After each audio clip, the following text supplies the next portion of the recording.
हरियाणा में सबसे अच्छी बात है कि वहाँ सम्मान सूचक शब्द है ही नहीं हमारी भाषा में। ना ना ना ऐसा ना ऐसा शब्द है, ना ऐसा भाव है। तो वहां मैं गया, मैं तो नीचे वाले भाव में था कि बहुत सम्मान से बात होने वाली है। तो वहां मैं गया, मुझे लगा बैठने को बोलेंगे, तो उन्होंने नहीं बोला। उनका पहला सवाल था, क्यों जाना बाहर? बोले बाहर क्यों जाना चाहते हो? तो मैंने कहा घूमने के लिए जाना है। तो 2-3 बार ऐसी सी बात बोल के फोटो मिलाई अच्छी से, तू ही है ना, तू ही है ना? मैंने कहा मैं ही हूँ भाई, मैं ही हूँ। मैंने बोले ठीक है जा, ठप्पा लगाया जा। तो मुझे भरोसा हुआ कि नहीं, मैं अपने देश में ही हूँ और वो संक्रमण चल रहा है। एक दिन में थोड़ा चेंज होता है, चेंज धीरे धीरे होता है, एक दिन में कहाँ चेंज होता है, समय लगता है चेंज होने में। ड्राइविंग लाइसेंस जब मैंने पहली बार सोचा बनवा लूँ, और मैं हरियाणा में था, तो मैंने उनसे पूछा कैसे बनता है। बोले नाम बता दो भेज देंगे। तो मैंने कहा नहीं, आना तो होता होगा, गाड़ी चला के। अरे क्या गाड़ी चलाओगे, नाम भेज दो।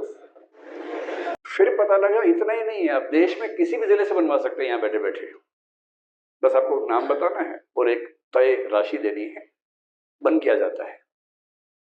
ड्राइविंग टेस्ट वेस्ट कुछ नहीं होता है। तो उस समय ड्राइविंग लाइसेंस बन गया, मेरे अपने जिले से बना, बाहर से नहीं बना। और वो बना 40 की उम्र तक के लिए, क्योंकि तब नया कंसेप्ट है कि 40 की एज तक के लिए बनेगा, क्योंकि 40 में आदमी थोड़ा सा उसको देखने में दिक्कत होती है, फिर से टेस्ट कर लेते हैं।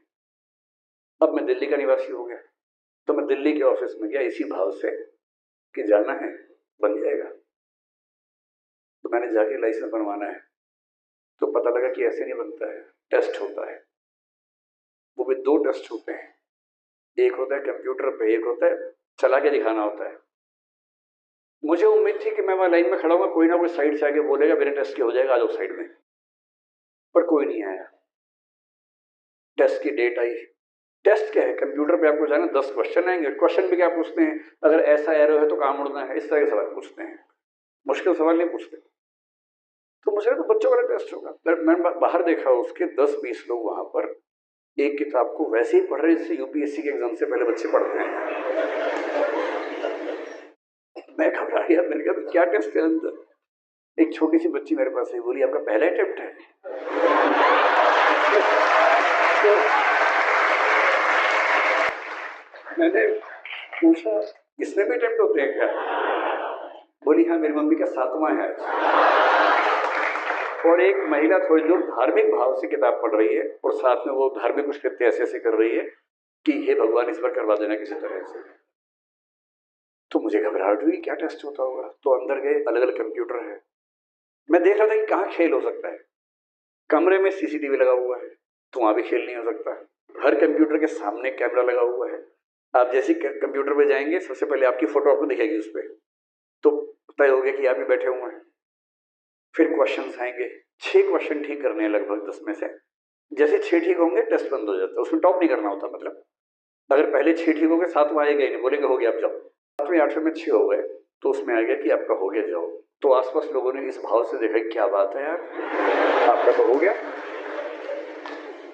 मुझे पहली बार लगा कि ड्राइविंग लाइसेंस बनवाना इतना ट्रांसपेरेंट काम हो सकता है। फिर मैं बाहर गया, मैंने कहा क्या करना है? बोले आपका ड्राइविंग टेस्ट होगा। 2-3 दिन के बाद बोला कि एक बाइक और एक कार लेके आ जाना। तो फिर मैं पहुंचा उस दिन बाइक और कार लेके। मतलब अकेले कैसे लेके जाऊंगा, 1-2 लोग साथ में थे। तो बोले कार चला के दिखाओ, तो कार चला के दिखाई, तो कार पास हो गया। अच्छा, वहां कैमरा लगा हुआ है, पूरी रिकॉर्डिंग हो रही है, वो रिकॉर्डिंग मेरे अकाउंट में अटैच होने वाली है, ताकि बाद में जब सवाल उठे तो रिकॉर्डिंग दिखाई जा सके कि ये इस व्यक्ति की ड्राइविंग की रिकॉर्डिंग है पूरी की पूरी। ट्रांसपेरेंसी कैसे आती है प्रशासन में? तकनीक से। बाइक से जाओ, मैं बाइक से गया, आगे से मुड़ के आना था, एक जंगल जैसी जगह थी। आया वापस तो बोले आप फेल हो गए। तो जबकि मैं गिरा भी नहीं था, बाइक से मैं आराम से आ गया था, बाइक का मेरा अच्छा खासा अनुभव था। तो मैंने पूछा कि क्यों फेल हो गए? बोले अपने इंडिकेटर नहीं दिया। जंगल के अंदर घूम के आना था ऐसे। मैंने कहा इंडिकेटर किसको देता मैं? बोले ये सब नहीं पता हमें, रूल इज रूल। तो फिर 1 महीने बाद फिर गया मैं, फिर बाइक चलाई। इस बार मैंने इंडिकेटर सहित इतना अच्छे से दिया सब कुछ। मक्खी भी मेरी, तो मैंने इंडिकेटर दे दिया उसको कि भाई तुम टेंशन मत लेना। और फिर ड्राइविंग लाइसेंस मिला। मुझे बड़ी खुशी हुई कि कम से कम सड़क पर बाकी लोग भी इस परीक्षा से गुजर के आ रहे होंगे। वरना सड़क पे हमेशा ही खतरा होता है कि 100 में से 90 का लाइसेंस घर पे आया होगा और ये यही प्रैक्टिस कर रहे हैं हमारे आसपास ही। और क्या पता और क्या पता कि आप बाइक चला रहे हो वो ट्रक में प्रैक्टिस कर रहा हो, ये भी तो हो सकता है ना। तो ब्यूरोक्रेसी को ट्रांसपेरेंट भी होना पड़ेगा। और सबसे अच्छी बात है 1990 के बाद एफिशिएंट ब्यूरोक्रेसी का कंसेप्ट हमारे समाज में आया और हमारे सिविल सर्विस एग्जाम को लेकर भी, मसूरी की ट्रेनिंग को लेकर भी ये भाव बढ़ता गया। 2005 के बाद चीजें और आगे बढ़ गई और अब कंसेप्ट आया कि हमें सर्विसेज जनता को बुला के नहीं देनी है, उनके घर जाके देनी है। Free service delivery mechanism. अगर अमेजोन आपके घर पे सामान भेज सकता है तो भारत सरकार क्यों नहीं भेज सकती? आपका पासपोर्ट बनाने की पूरी प्रक्रिया आपके घर पे क्यों नहीं हो सकती?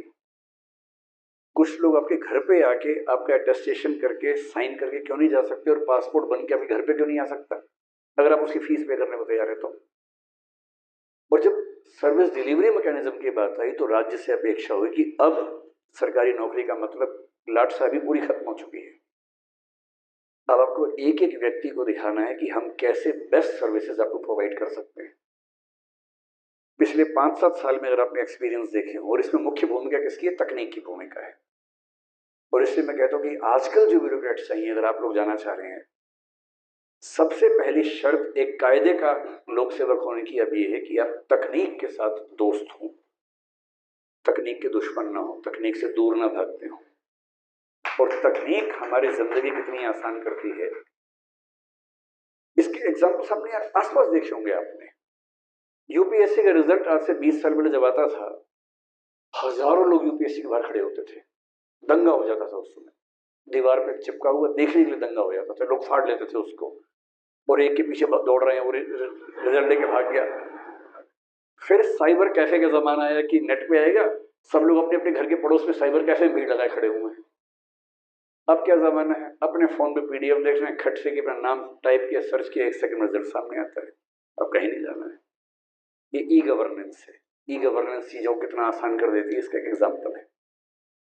हम कार से ट्रेवल करते हैं, सड़कें बन रही हैं आजकल पीपीपी मॉडल पे, हम टोल पे करेंगे, सड़कें अच्छी बनेंगी, एक्सप्रेसवे बनेंगे।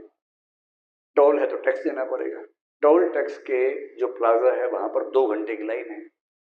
एक्सप्रेस वे पे जाके आपने बचाया था 1.5 घंटा, टोल टैक्स पे करने में लग गए 2 घंटे।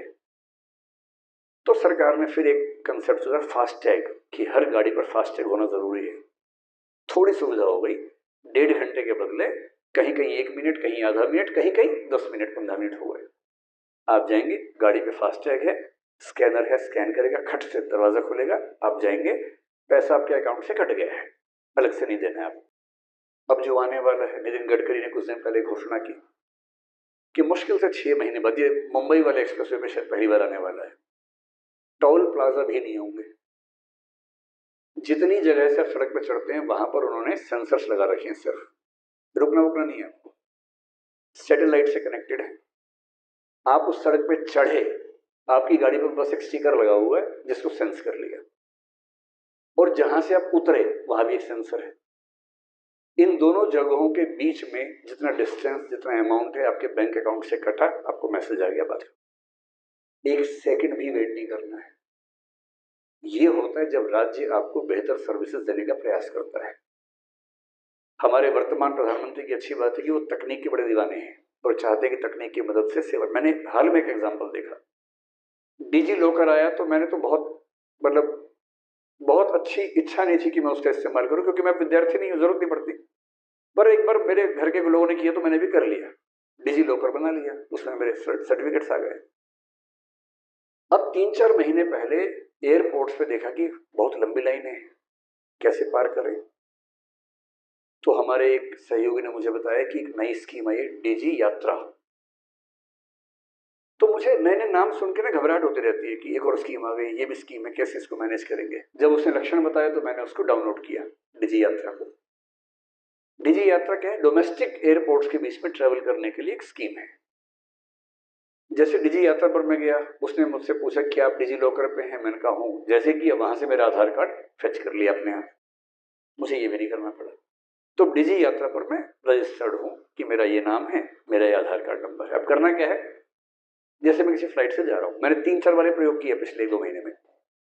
बस फ्लाइट की टिकट आई मेरे पास, जैसी बोर्डिंग पास मेरे पास आया, उस बोर्डिंग पास को स्कैन कर देना है डिजी यात्रा में। जैसे स्कैन हुआ, अब डिजी यात्रा कह रही है कि the information has been sent to the airport. अब आप एयरपोर्ट जाएंगे, अब आप वीआईपी बन गए अचानक, वैसे कोई पूछ नहीं रहा था आपको। वहां लाइन में 20-20 लोग खड़े हैं, एक गेट पे लिखा है डिजी यात्रा ओनली। हम वहां गए हीरो बन के, सिर्फ फोन ऑन किया, डिजी यात्रा खोला, उस पर स्कैन किया, वो दिखाया मशीन को, सारे दरवाजे खुल जाते हैं। जिस चीज में 1 घंटा लगने वाला है वो 1 मिनट लगेगा। फिर आप आगे गए, सिक्योरिटी चेक, तो पता लगा वो आम आदमी का है, ये डिजी यात्रा वालों का है। तो बिजनेस क्लास, फर्स्ट क्लास, डिजी यात्रा सब एक साइड में है। दिखाया 1 से 2 मिनट में सिक्योरिटी चेक भी खत्म। और फिर पूछे अब क्या करना, बोले कुछ नहीं, आप खाली हो, बेरोजगार हो, 1 घंटा वेट करो, फिर फ्लाइट चलेगी, आपको लेके जाएगी। कितना आसान है तकनीक के इस्तेमाल से। और अगर तकनीकों का ऐसा इस्तेमाल जो हमने कोविड के समय किया, कोविड से लड़ने के लिए वैक्सीनेशन में किया, एक एक व्यक्ति के वैक्सीन का रिकॉर्ड उसमें रखा, आज के समय में एक सबसे अच्छा सिविल सेवक वो है जो कोडिंग जानता है, नहीं तो कम से कम कोडिंग का महत्व समझता है, जो ये समझता है कि हजारों लाखों व्यक्तियों की जिंदगी को एक ऐप बना के, एक वेबसाइट बना के कैसे आसान किया जा सकता है, जो अपने जिले के सारे किसानों के लिए एक ई मंडी बना सकता है कि अपनी अपनी फसल का जिक्र यहाँ करो, गाय भैंस जो भी पशु पक्षी बेचना हो उसका यहाँ पर फोटो डालो, डिस्क्रिप्शन लिखो, और वहीं पर लोग आपस में खरीद लेंगे। एक भी व्यक्ति भूखा ना मरे और एक भी व्यक्ति के पास अनाज न सड़े, इसकी एक ऐप बना सकता है। सारे रेस्टोरेंट्स के मालिक रोज रात को इस ऐप पे केवल ये मेंशन कर देंगे कितना खाना बचा हुआ है। सारे अनाथालय आसपास जो हैं या ऐसी एनजीओज हैं, वो मेंशन करेंगे कितनी जरूरत है, जाएगा कि यहाँ का खाना वहां जाएगा, यहाँ का खाना वहां जाएगा। 20 लोग चाहिए बाइक लेके, बाइक से काम कर लेंगे। मेरा अपना एक विद्यार्थी छत्तीसगढ़ में है, छत्तीसगढ़ का आम आदमी गरीब बेचारा वो अस्पताल कैसे जाए, उससे कंसेप्ट लॉन्च किया बाइक एम्बुलेंस का। बहुत सारी एम्बुलेंस बाइक वाली है, एक ड्राइवर है, पीछे ऐसा सेटअप बना दिया कोई व्यक्ति बीमार बैठे तो गिरे नहीं, बस एक आराम से सुविधाजनक बना दिया है। बाइक एम्बुलेंस होते ही किसी भी व्यक्ति के लिए हॉस्पिटल तक जाना एकदम आसान काम हो गया। जो इतना इनोवेटिव किस्म का व्यक्ति है वो व्यक्ति चाहिए आज के सिविल सेवाओं में। और उसके अलावा 2 चीजें और चाहिए। पहला, हम एक डेमोक्रेसी है और हम चीन नहीं है।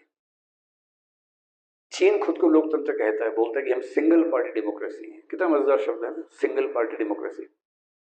डेमोक्रेसी है, पार्टी एक ही है, इलेक्शन एक ही पार्टी लड़ेगी, पर है डेमोक्रेसी। उस पार्टी में 2 उम्मीदवार लड़ेंगे, लेकिन वो उस पार्टी के 2 उम्मीदवार हैं, जनता के कुछ व्यक्तियों को, सबको नहीं, जो उस पार्टी के मेंबर्स हैं। पार्टी के मेंबर्स केवल ये चुनेंगे कि आपको इसी पार्टी के 2 व्यक्तियों में से कौन सा व्यक्ति ठीक लगता है, पार्टी एक ही रहेगी। पर हम एक जिंदा लोकतंत्र है, मल्टी पार्टी डेमोक्रेसी है। हमारे देश में सत्तारूढ़ पार्टियां हैं, विपक्षी पार्टी हैं, इधर गठबंधन है, उधर गठबंधन है, सारे के सारे कॉम्बिनेशन बन सकते हैं। सेवाओं में जाएंगे, ध्यान रखिएगा, बहुत आसान होता है किसी पार्टी के साथ एसोसिएट हो जाना, लालच भी होता है। सत्तारूढ़ दल के मंत्री सांसद आपसे कहेंगे कि जुड़ जाइए, बहुत फायदे में रहेंगे, ये पोस्टिंग करवा देंगे, वो पोस्टिंग करवा देंगे, करवा भी देते हैं, बड़ा मजा आता है। अच्छे अच्छे जिले मिलते जा रहे हैं, आपकी बात सुनी जाती है, सब मंत्री सुनते हैं बात, मजा आता है। और जिस दिन सरकार चेंज होती है ना, सारा हिसाब बराबर हो जाता है। इसलिए हमारे civil service code of conduct में कहते हैं कि नॉन पार्टिजनशिप, किसी भी राजनीतिक दल से तटस्थ रहते हुए सिविल सेवक होना जरूरी है।